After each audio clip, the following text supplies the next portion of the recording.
Hello everyone, welcome to my channel, YouTube channel chemistry with AB sir. आज हम लोग कुछ वनडे एग्जाम के लिए केमिस्ट्री के कुछ टॉपिक देखेंगे जिससे क्वेश्चन आ रहा है, चाहे वो एसएससी जीडी का एग्जाम हो, चाहे पुलिस का एग्जाम जो आने वाला है वो हो।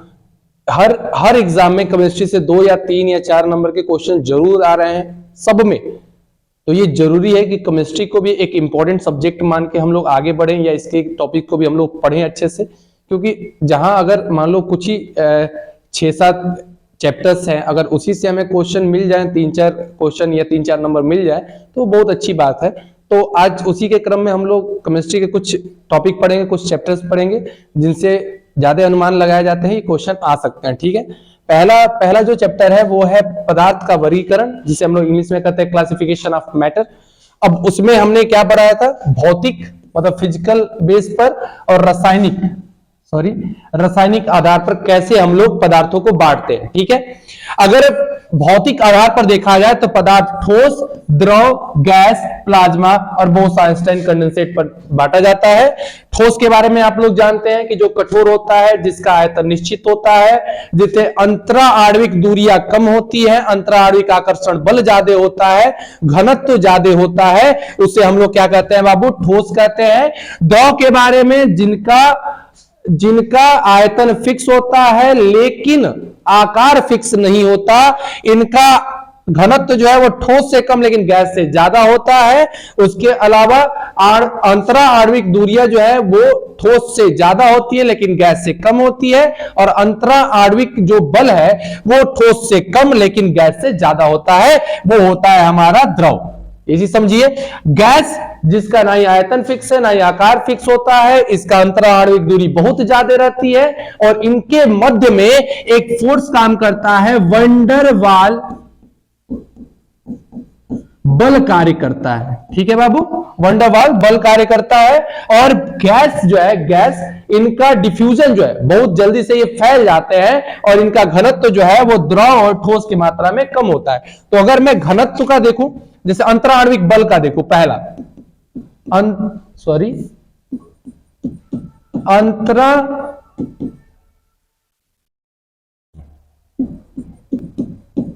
अंतरा आणविक बल की बात करूं बाबू तो ठोस का ज्यादा होता है, फिर द्रव का है, फिर गैस का है। अगर अंतरा आणविक दूरी को देखूं तो गैस का ज्यादा होता है, द्रव का, फिर ठोस का। और अगर घनत्व की बात करूं बाबू तो ठोस का ज्यादा होता है, फिर द्रव का, फिर गैस का लिया जाता है। ठीक है, तो इस चीज को याद कर लीजिएगा सभी लोग, इससे क्वेश्चन बनते हैं। प्लाज्मा जो हाई टेम्परेचर पर उच्च ताप में मिलता है, जैसे सूर्य तारों में भी ये पाया जाता है प्लाज्मा, और बोस-आइंस्टाइन ये निम्न ताप पर, परम शून्य ताप पर जो अवस्था पाई जाती है उसे हम लोग क्या कहते हैं, बोस-आइंस्टाइन कंडेंसेट, जिसके बारे में हम लोग ज्यादा जानकारी नहीं रखते हैं। बस यही समझिए कि हाई टेम्परेचर में सूर्य तथा और तारों में ये उपस्थित होता है प्लाज्मा। हाई टेम्परेचर पर उच्च ताप पर होता है, उच्च ताप पर होता है, और ये निम्न ताप पर मतलब परम शून्य ताप पर होता है। ठीक है, परम शून्य ताप किसे कहते हैं बाबू, 0 केल्विन।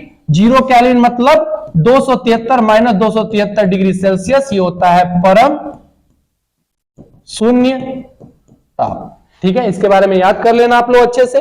उसके बाद से आता है रासायनिक आधार। रासायनिक आधार पर हो आपके पास शुद्ध और एक होता है अशुद्ध, जिसे हम लोग मिश्रण भी कहते हैं। शुद्ध में आपके आ जाते हैं तत्व जानते हो, जो एक प्रकार के परमाणु से बनते हैं, जिनको और तोड़ा नहीं जा सकता, जैसे धातु, अधातु और उपधातु। ये आपको पीरियोडिक टेबल में भी बता दिए जाएंगे, धातु, अधातु और उपधातु के बारे में। उपधातु किसे कहते हैं, तो जो अधातु और धातु दोनों के गुण को प्रदर्शित करते हैं उन्हें उपधातु कहते हैं। जैसे अभी मैं आपको पीरियोडिक टेबल पढ़ाऊंगा, आवर्त सारणी पढ़ाऊंगा, तो उसमें सारी चीजें बता दी जाएगी। यौगिक के बारे में, जिसे हम लोग कंपाउंड भी कहते हैं, तो कंपाउंड में कार्बनिक और अकार्बनिक में आ जाते हैं खनिज वाले यौगिक, खनिज यौगिक, और इसमें आ जाते हैं प्राकृतिक यौगिक। प्राकृतिक यौगिक अब इसमें एक क्वेश्चन पूछ देता है कि पहला कार्बनिक पदार्थ जिसे लैब में बनाया गया, जैसे क्रियात्मक समूह में बनाया गया, जिसे पहला ऐसा कार्बनिक पदार्थ जिसे प्रयोगशाला में बनाया गया, तो वो था आपका यूरिया, जिसका फार्मूला होता है NH2CONH2। दूसरा कार्बनिक पदार्थ जिसे लैब में बनाया गया वो था आपका एसिटिक एसिड, जिसका फार्मूला था CH3COOH। तो ये भी पूछ देता है कि पहला कार्बनिक पदार्थ जिसे जिसे प्रयोगशाला में बनाया गया तो वो था यूरिया, और दूसरा कार्बनिक पदार्थ जिसे लैब में बनाया गया वो था एसिटिक अम्ल। और ये अकार्बनिक जिसे कहते हैं जो खनिजों से मिलता है, जो मानव निर्मित होते हैं, उन्हें हम अकार्बनिक कहते हैं। अब बात आ जाते हैं अशुद्ध मिश्रण पर। अब अशुद्ध मिश्रण में क्या है बाबू, एक है समांगी और एक है विषमांगी। समांगी जो पूरी तरह से मिल जाता है, जैसे चीनी पानी, जैसे नमक पानी, और एक जो होता है विषमांगी। विषमांगी उसे होता है जो पूरी तरह से नहीं मिल पाता, जैसे रेत पानी मिला दे या कीचड़ पानी मिला दे, तो उसमें क्या होता है, वो सारी चीजें कुछ समय बाद सेपरेट हो जाती हैं, अलग हो जाती हैं, तो उसे हम लोग क्या कहते हैं बाबू, विषमांगी। समांगी को कहते हैं इंग्लिश में होमोजीनस, विषमांगी को कहते हैं हेट्रोजीनस। ठीक है, ये सारी चीजें कंप्लीट हुई। ये एक रॉ डायग्राम है आपके बारे में, ये पदार्थ के वर्गीकरण के बारे में ऐसे वर्गीकृत किया जाता है। नेक्स्ट चलते हैं बाबू, दूसरा परमाणु संरचना। देखो, परमाणु के बारे में सबसे पहले बताया था हमारे साइंटिस्ट कणाद ने, हमारे ऋषि मुनि जो साइंटिस्ट थे वो बताए थे कणाद ने परमाणु का नाम का जिक्र किया था। उन्होंने कहा था कि द्रव्य जो सबसे छोटे से छोटे इकाई से बनते हैं उनको हम लोग क्या कहते हैं बाबू, परमाणु कहते हैं। लेकिन इसके बारे में पूरी जानकारी थी डाल्टन ने। लेकिन एक बात मैं बता दूं, डाल्टन भी बाद में गलत साबित हो गए थे, उनके भी कुछ नियम थे जो बाद में ये गलत साबित हो गए थे। ठीक है, डाल्टन का जो सबसे प्रमुख नियम था, उन्होंने ये कहा था कि परमाणु को और अधिक नहीं तोड़ा जा सकता, परमाणु सबसे छोटी इकाई है, इसको अधिक नहीं तोड़ा जा सकता। लेकिन बाद में ये गलत साबित हुई, जब परमाणु के भी सब परमाणु पार्टिकल आ गए, सब एटॉमिक पार्टिकल आ गए, जैसे इलेक्ट्रॉन, प्रोटॉन, न्यूट्रॉन, उसके बाद पॉजिट्रॉन, न्यूट्रिनो, उसके बाद मेसॉन, ये सारी चीजें आ गई, तो हो सकता है उसके बाद ये गलत साबित हो गए डाल्टन का। उसके बाद से जब डाल्टन गलत साबित हुए तो तीन सब एटॉमिक पार्टिकल आए। कौन कौन से बाबू, इलेक्ट्रॉन, प्रोटॉन और न्यूट्रॉन। तो इन तीनों इनको किसने बनाया था, जे थॉमसन ने बताया था, इसको डिस्कवर किया था। इसको बताया था गोल्डस्टीन ने। मैं अभी एक चीज बता रहा हूं आपको, उसके बारे में याद रखना। इसको बनाया था चैडविक ने, समझिएगा अच्छे से। थॉमसन, जो इलेक्ट्रॉन की खोज हुई थी वो कैथोड रे एक्सपेरिमेंट से हुई थी, कैथोड रे एक्सपेरिमेंट से हुई थी। जो प्रोटॉन की खोज हुई थी वो हुई थी एनोड रे एक्सपेरिमेंट से, और न्यूट्रॉन की खोज चैडविक ने की थी रिएक्शन से, केमिकल रिएक्शन से इसका खोज हुआ था। ठीक है, तो एक चीज इसमें हमेशा याद रखिएगा कि जो प्रोटॉन की खोज के लिए हमेशा झगड़ा चलता रहता है, किसका, रदरफोर्ड और गोल्डस्टीन का। तो एक मैं आपको बता दे रहा हूं, अगर 4 ऑप्शन आ रहे हैं ए, बी, सी और डी, और अगर उसमें पूछ रहा है कि प्रोटॉन की खोज किसने की थी, तो एक चीज तो क्लियर रखना कि कभी भी गोल्डस्टीन और रदरफोर्ड का ऑप्शन एक साथ नहीं आएगा। तो या तो गोल्डस्टीन आएगा ऑप्शन में या रदरफोर्ड आएगा, तो जो भी आए आप उनको टिक मार देना। लेकिन सच्चाई तो यही है कि प्रोटॉन की खोज गोल्डस्टीन ने ही की थी और एनोड रे एक्सपेरिमेंट के द्वारा किया गया था। ठीक है, समझ में आ रहा है? तो ये सारी चीज आपको याद रखिएगा। उसके बाद से आ जाते हैं, जब ये सारी चीजें क्लियर हो जाती हैं तो उसके बाद से आते हैं कि परमाणु की संरचना के बारे में बताइए। तो परमाणु की संरचना के बारे में सबसे पहले बताया जे थॉमसन ने।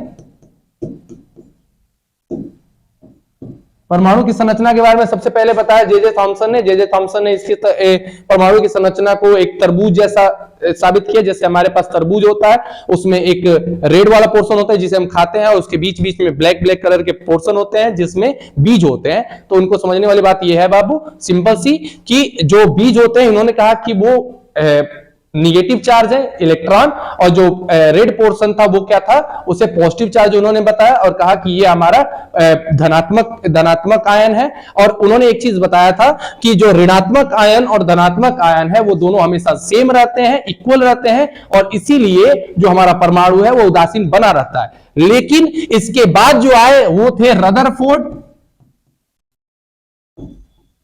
रदरफोर्ड, इनका एक सोने की पन्नी वाला एक्सपेरिमेंट फेमस है और उसके हिसाब से उस प्रयोग के द्वारा उन्होंने यह साबित किया कि नहीं, जो परमाणु होते हैं, परमाणु का पूरा जो द्रव्यमान होता है, जैसे ये परमाणु हुआ तो इसका पूरा द्रव्यमान इसके केंद्र में स्थित रहता है और उसको उन्होंने नाम दिया नाभिक। नाभिक या इंग्लिश में कहते हैं न्यूक्लियस, इसको इन्होंने नाम दिया न्यूक्लियस। ठीक है, नाभिक के बारे में समझो। रदरफोर्ड ने बताया कि जो ऋणात्मक चिन्ह है, जो इलेक्ट्रॉन है, वो नाभिक के चारों ओर चक्कर लगाते हैं और नाभिक में पाए जाते हैं प्रोटॉन और साथ में न्यूट्रॉन। ये चीज समझते रहो। ठीक है, इनको हम लोग कहते हैं न्यूक्लियॉन्स।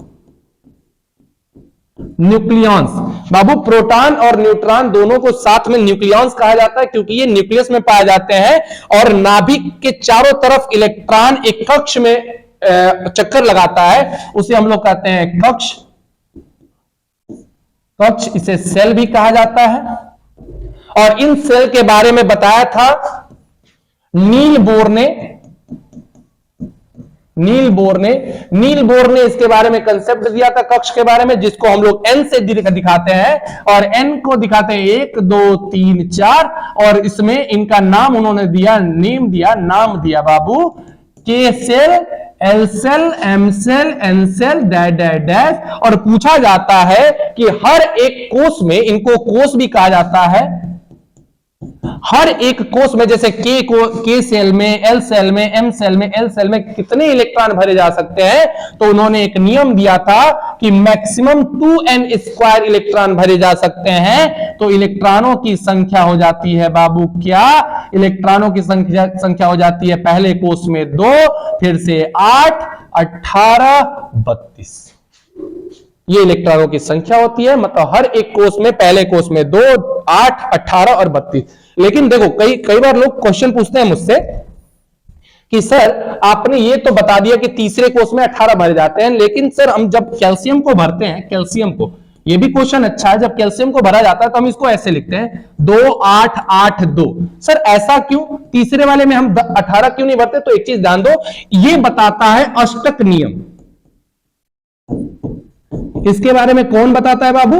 अष्टक नियम। अष्टक नियम कहता है कि कोई भी पदार्थ या कोई भी तत्व अपने बाह्य कोश में सिर्फ और सिर्फ 8 इलेक्ट्रॉन रखना चाहता है, और अगर वो 8 इलेक्ट्रॉन रखता है तो वो स्टेबल माना जाता है, स्थिर माना जाता है। और यही कारण है कि तीसरे कोश में हम 18 इलेक्ट्रॉन रख सकते थे, लेकिन हम कितना रखते हैं बाबू? 8 इलेक्ट्रॉन रखते हैं। समझ में आया? तो ये भी चीज क्लियर है क्यों होता है। कई बार क्वेश्चन पूछ देता है कि तीसरे कोष में 8 इलेक्ट्रॉन क्यों भरे जाते हैं, तो आप किस नियम के आधार पर भरे जाते हैं? तो आप क्या लिखोगे बाबू? किस नियम के आधार पर? तो अष्टक नियम के आधार पर इसको भरा जाता है। ठीक है। और अगर बात कर ले, देखो इसमें 2 चीजें होती हैं। एक समझो, एक होता है परमाणु संख्या, एक होता है परमाणु संख्या जिसे हम लोग एटॉमिक नंबर कहते हैं। एटॉमिक नंबर देखो बहुत लोग ये कहते हैं कि एटॉमिक नंबर सर किसे कहते हैं, तो एटॉमिक नंबर इक्वल टू हो जाता है बाबू number of proton in atom या number of electron in neutral atom. मतलब उदासीन परमाणु में कितने इलेक्ट्रॉन की संख्या है या परमाणु में प्रोटॉनों की संख्या कितनी होती है, वो डिफाइन करता है एटॉमिक नंबर को, जिसको बताया जाता है जेड से। ध्यान देना, जैसे कोई मुझसे पूछ दे कि सोडियम में इसका परमाणु क्रमांक कितना होता है, तो हम ये देख सकते हैं, इसको परमाणु क्रमांक या परमाणु संख्या भी कहते हैं। तो इसका परमाणु क्रमांक या जेड जो होता है वो होता है 11। अब 11 का मतलब क्या है? 11 का मतलब है कि इसमें प्रोटॉन की संख्या भी 11 है और इलेक्ट्रॉन की संख्या भी 11 है। एक चीज समझो, जब तक तत्व के ऊपर कोई आवेश नहीं होता, एक चीज याद रखना, जब तक तत्व के ऊपर कोई आवेश नहीं होता बाबू, उसमें प्रोटॉन और इलेक्ट्रॉन दोनों की संख्या बराबर होती है। मैंने यहां पर इलेक्ट्रॉन के साथ उदासीन न्यूट्रल वर्ड यूज किया, लेकिन प्रोटॉन के साथ नहीं किया। इसका सबसे बड़ा कारण यह होता है कि इलेक्ट्रॉन जब तत्व उदासीन रहता है तभी इलेक्ट्रॉन और प्रोटॉन की संख्या बराबर होती है। अगर तत्व के ऊपर आवेश आता है तो इलेक्ट्रॉनों की संख्या बदल जाती है। जैसे बात करें Na+ की, तो यहां इलेक्ट्रॉन की संख्या बदल गई और अब इस पर इलेक्ट्रॉन हो गए 10।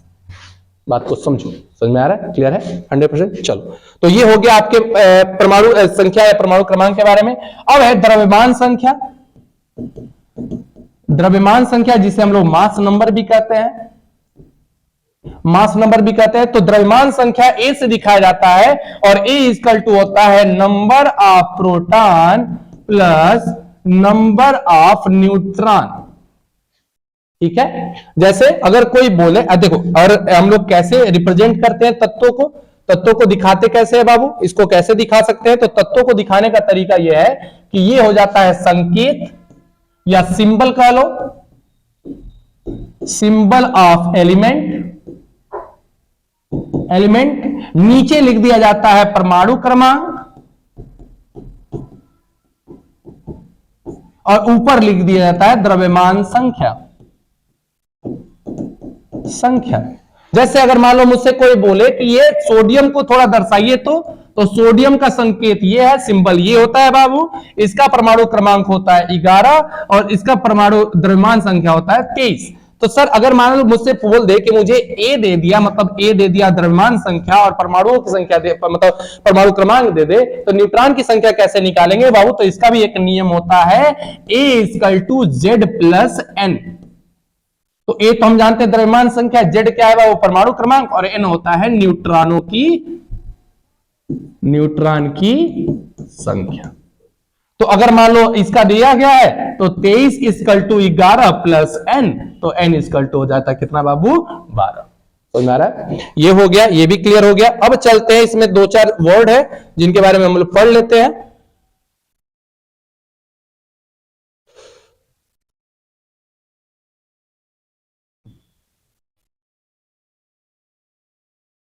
ठीक है, अब पढ़ लेते हैं इसके बारे में, कुछ चीजें पढ़ लेते हैं। एक होता है आइसोटॉप्स, जिसे हम लोग समस्थानिक कहते हैं। समस्थानिक में परमाणु क्रमांक, एटॉमिक नंबर सेम होता है, लेकिन द्रव्यमान संख्या, मास नंबर डिफरेंट होता है, अलग अलग होता है। ठीक है, जैसे एक एग्जांपल सुन लो, हाइड्रोजन का ही समस्थानिक देख लेते हैं बाबू। ठीक है, इसको कहते हैं प्रोटियम,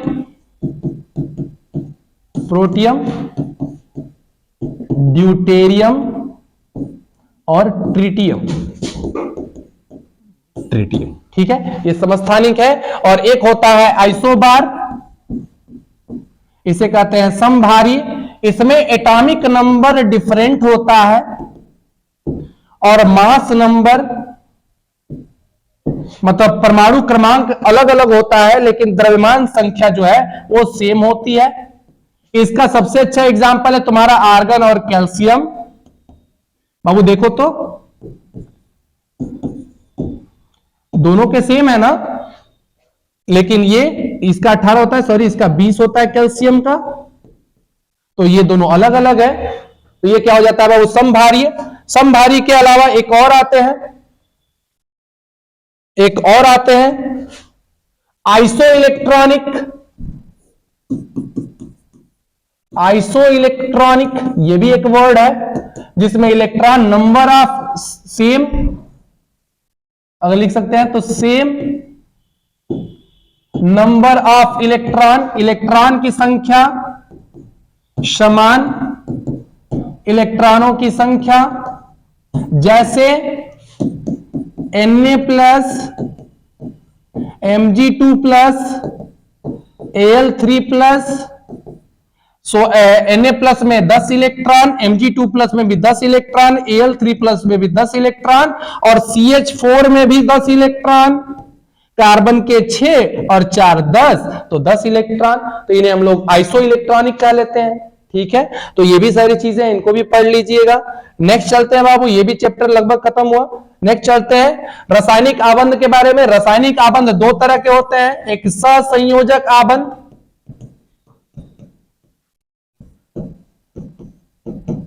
आबंध और एक होता है आयनिक आबंध। आयनिक आबंध, पहले तो ये समझो कि कोई भी चीज आबंध क्यों बनाता है। देखो एक चीज सुनो, हमारे पूरे पीरियोडिक टेबल जब हम लोग पढ़ते हैं, देखो कोई भी चीज, जैसे हमें लोग अभी ये सब सारी चीजें पढ़ रहे हैं, तो हम लोग इसलिए पढ़ रहे हैं, आप लोग इसलिए पढ़ रहे हो क्योंकि आपको नौकरी चाहिए, आप अपने जीवन में अस्थायी होना चाहते हैं। अभी आप अस्थायी हैं क्योंकि आपको अभी जॉब नहीं मिला है, आप पूरी तरह से अस्थायी नहीं हुए। जब आपको जॉब मिल जाएगा तो अस्थायी हो जाएंगे। उसी तरह तत्व क्या करते हैं कि तत्व भी अपने आप को अस्थायी करना चाहते हैं। जैसे मैं आपको एक एग्जांपल बताऊं, अपने मन से सोचो, तुमने कभी ऑक्सीजन को इस रूप में देखा है कि कहीं लिखा हो ऑक्सीजन गैस और लिखा हो? कहीं आपने नाइट्रोजन को इस रूप में देखा है? कहीं आपने क्लोरीन को इस रूप में देखा है? कोई हाइड्रोजन को इस रूप में देखा है? क्यों नहीं देखा है? क्योंकि ये अभी के अभी अनस्टेबल है, ये अस्थायी नहीं है। ये इनको आप O2 ऑक्सीजन को इस रूप में देखे हो, नाइट्रोजन को इस रूप में देखे हो, क्लोरीन को इस रूप में देखे हो, हाइड्रोजन को इस रूप में देखे हो। क्यों बाबू? क्योंकि अब ये जाकर अस्थायी हुए। तो सहसंयोजक आबंध और आयनिक आबंध कब होता है? तो देखो यहां पर इलेक्ट्रॉनों की साझेदारी होती है, साझेदारी होती है, और यहां इलेक्ट्रॉनों का लेन देन होता है, लेन देन होता है। जैसे एक एग्जांपल सुनो, मैं तुम्हें बता रहा हूं। देखो जैसे अगर मैं सहसंयोजक आबंध का एग्जांपल बताऊं तो ऑक्सीजन, ऑक्सीजन के बाह्य कोश में 6 इलेक्ट्रॉन होते हैं, क्योंकि ऑक्सीजन का परमाणु क्रमांक होता है 8, और 8 को हम लोग क्या लिखते हैं बाबू? 6। ठीक है, अब अष्टक नियम के हिसाब से ये अपने बाह्य कोश में कितना इलेक्ट्रॉन रखना चाहता है? 8। अब कैसे रखेगा हो?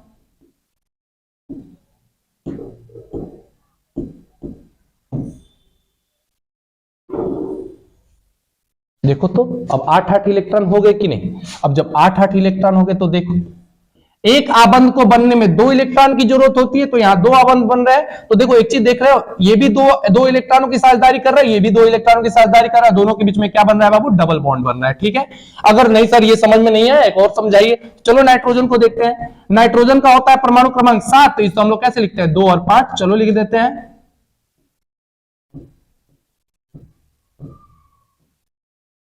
इसके बाह्य कोश में कितने इलेक्ट्रॉन हो गए जी? 5। और दूसरे नाइट्रोजन के भी बाह्य कोश में कितने इलेक्ट्रॉन हो गए? 5। अब ये अपने अष्टक नियम के हिसाब से अपने बाह्य कोश में 8 इलेक्ट्रॉन रखना चाहते हैं, तो चलो रख लेते हैं। हो गया जी। तो जब रख लेते हैं बाबू, तो अब की बार कितने कितने इलेक्ट्रॉनों की साझेदारी हुई है बाबू? 3 इलेक्ट्रॉनों की। तो इनके बीच में कितना बॉन्ड बन जाएगा? ट्रिपल बॉन्ड, और ये बना लेते हैं N2। ठीक है, अब देखो जब आपने इसके बारे में पढ़ लिया, तो अब थोड़ा सा आयनिक आबंध के बारे में आ जाते हैं बाबू। सर थोड़ा आयनिक आबंध के बारे में बता दीजिए। चलो आयनिक आबंध के बारे में बता देते हैं। जैसे सोडियम है, अब सोडियम अपने आप को देखो, मेरा फेवरेट नंबर, ये चीज याद रखना, मेरा फेवरेट नंबर है 2, 10, 18। एक चीज समझो, ये कोई फेवरेट नहीं है, ये होता है हीलियम, ये होता है नियॉन, और ये होता है आर्गन। ये सब के सब अक्रिय गैस माने जाते हैं, इनर्ट ग्रुप कहते हैं इनको, इनर्ट जीरो ग्रुप कहते हैं इनको। इसलिए इनर्ट कहा जाता है क्योंकि ये सबसे अस्थायी होते हैं, और इनके पास के जितने भी तत्व हैं वो अपने आप अपने इलेक्ट्रॉनों का लेन देन करके या उसकी साझेदारी करके इनके बराबर पहुंचना चाहते हैं। तो इसका परमाणु क्रमांक हो जाता है 11, और जब ये एक, अब ये 11 है तो बनना क्या चाहेगा बाबू? 10। तो 10 बनने के लिए क्या करना पड़ेगा हो? इसको 1 इलेक्ट्रॉन देना पड़ेगा ना। तो अब देखो एक चीज ये भी समझो, कोई भी तत्व तब तक अपने इलेक्ट्रॉन का त्याग नहीं करता जब तक उस इलेक्ट्रॉन को लेने वाला कोई नहीं आ जाता। तो अब तुरंत यहां एक भिखारी है जिसको Cl कहते हैं, क्लोरीन, ये आ गया। अब ये 1 इलेक्ट्रॉन लेकर क्या बन जाएगा हो? Cl minus. तो यहां क्या आपने देखा? सोडियम ने 1 इलेक्ट्रॉन दिया और क्लोरीन ने 1 इलेक्ट्रॉन लिया। तो जब दोनों लिया दिया हो गया तो क्या बन गया बाबू? NaCl। तो यहां इलेक्ट्रॉनों का क्या हुआ? साझेदारी हुआ कि नहीं? एक और एग्जांपल देख लेते हैं। सर MgO का बना दीजिए। तो मैग्नीशियम भैया जी का है 12। अब मैग्नीशियम भैया जी का जब 12 है, अपने मन से सोचो, तो ये क्या करेगा? 2 इलेक्ट्रॉन देगा। कैसे देगा? 2 इलेक्ट्रॉन दे दिया। जब 2 इलेक्ट्रॉन देगा तो अब ये क्या बन जाएगा? 2 इलेक्ट्रॉन दे दिया। तो मैंने फिर से वही बात बताई ना कि ये तब तक अपना 2 इलेक्ट्रॉन नहीं देता है जब तक इसके 2 इलेक्ट्रॉन को लेने वाला कोई नहीं मिल जाता। चलो मिल गया, कई भिखारी वहां पड़े हैं। अब ये ऑक्सीजन भैया जी हैं, अब ऑक्सीजन भैया जी के पास 8 ही इलेक्ट्रॉन है। अब ये क्या बनना चाहते हैं अपने आप को 10। अब 10 बनने के लिए इनको क्या करना पड़ेगा, 2 इलेक्ट्रॉन लेना पड़ेगा, और ये क्या बन गए 2 माइनस, और Mg2 प्लस 2O2 माइनस मिलकर क्या बन गए हो, MgO। समझ में आ रहा है, क्लियर है बात 100%। तो इस तरह से आपका क्या बन गया, आयनिक आबंध बन गया। तो ये आबंध ऐसे बनते हैं। और एक चीज समझो, अब क्वेश्चन पूछ देता है कि कौन सा आबंध मजबूत होता है, कौन सा आबंध मजबूत होता है। तो जैसे मान लो जहां लेन देन की बात होती है, आपने कुछ सामान दिया, उससे सामान ले लिया, पैसा ले लिया, तो ये जो रिश्ता होता है, रिलेशन होता है, ये तगड़ा होता है। और जहां साझेदारी की बात होती है, वहां झगड़े होने के चांसेस बहुत ज्यादा बढ़ जाते हैं ना। सिंपल से आप लोग घर में भी देखो ना, कोई कहता है, कहने को आता है कि जिसके दयाद होते हैं, दयाद कहा जाता है कि वो सबसे खतरनाक होते हैं। जो आसपास के पड़ोसी होते हैं उनको गांव में दयाद कहा जाता है, तो वो सबसे खतरनाक होते हैं। तो ऐसा क्यों है, क्योंकि उनके साथ साझेदारी तुम्हारी चलती रहती है। तो जब साझेदारी चलती है तो साझेदारी वाला उतना मजबूत रिश्ता नहीं होता, लेकिन जहां लेन देन की बात है तो मजबूत रिश्ता होता है, इसलिए वो स्ट्रांग होता है। समझ में आ रहा है बाबू, क्लियर है 100%। चलो ठीक है, ये भी हो गया, ये भी लगभग आपको एक नॉलेज मिल गया इसके बारे में भी। नेक्स्ट चलते हैं किसके बारे में, अम्ल और क्षार के बारे में। अम्ल और क्षार के बारे में एक बहुत अच्छी चीज बताई जाती है कि अम्ल, जैसे कहा जाता है कि अम्ल जो है वो अगर टेस्ट की बात करें, फिजिकल की बात करें, अगर भौतिक रूप से देखा जाए तो अम्ल खट्टा लगता है टेस्ट में, और जो क्षार होता है वो कड़वा लगता है, ये कहा जाता है। ठीक है, अगर मैं बात करूं लिटमस के बारे में, तो लिटमस के लिए आपको 2 वर्ड याद रखो, उससे आप कभी भूलोगे नहीं, अनील छलनी। अनील अ से अम्ल, एसिड, नीले लिटमस को लाल कर देता है, 6 से क्षार, लाल को नीला कर देता है। ठीक है, अगर ये 2 वर्ड आप याद रखोगे तो कभी भूलोगे नहीं, इसको याद रखे रहना अपने पास। ठीक है, अम्ल और क्षार। अम्ल और क्षार के बारे में 3 लोग थे जिन्होंने जानकारी दी थी, मैं आपको बता दे रहा हूं। पहली जानकारी दी थी आर्हेनियस ने। आर्हेनियस कंसेप्ट कहा जाता है, ध्यान से सुनना बाबू, इसको आर्हेनियस कंसेप्ट कहा जाता है। आर्हेनियस कंसेप्ट क्या होता है बाबू, जो H+ आयन का त्याग करता है, आयन का त्याग करता है अम्ल होता है। बाबू ये क्वेश्चन कई बार आए हैं, ये चीज ध्यान देना। और जो OH- आयन का त्याग करता है वो क्षार होते हैं, आर्हेनियस ने बताया। लेकिन अब प्रॉब्लम ये आ गई कि इन्होंने कहा कि OH- आयन का जो त्याग करता है वो क्षार होता है, तो लोगों ने इन पर कंफ्यूजन उठा दिया कि चलो एक बार बताओ कि NH3 क्या है। भाई ये नेचर से तो क्षार है, लेकिन कैसे आर्हेनियस इसको साबित कर सकते हैं, कर ही नहीं सकते कि ये क्षार है, क्योंकि इसके पास OH है ही नहीं। तो इसके बाद इसको सही करने के लिए कौन आया भैया, कौन भैया जी आ गए जी, दूसरा आए ब्रोंस्टेड और लॉरी कंसेप्ट। बाबू अम्ल और क्षार के बारे में ब्रोंस्टेड लॉरी ने क्या कहा, तो ब्रोंस्टेड लॉरी ने आर्हेनियस का जो अम्ल का कंसेप्ट था उसी को चेप दिया, सेम चीज। H+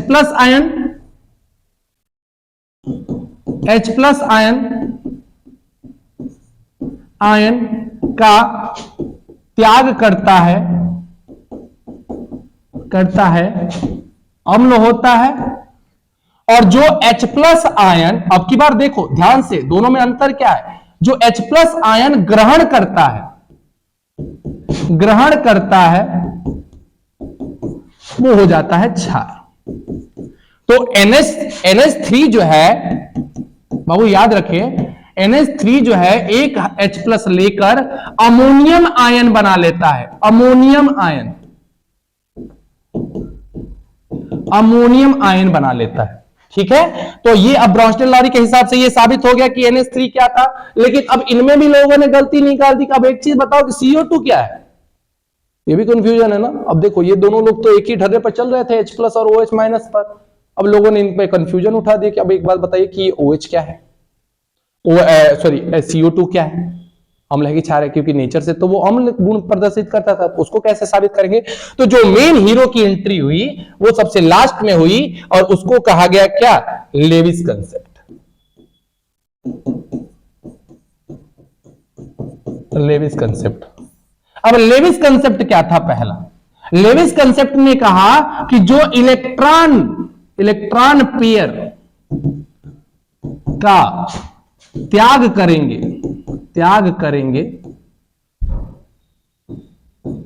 करेंगे वो हो जाते हैं क्षार, और जो इलेक्ट्रॉन पेयर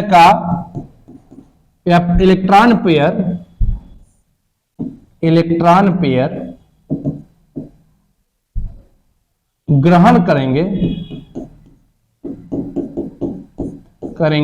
वो हो जाते हैं अम्ल। देखो, तो वीडियो कैसा लगा? अगर वीडियो अच्छा लगा हो तो शेयर कीजिए, सब्सक्राइब कीजिए। धन्यवाद।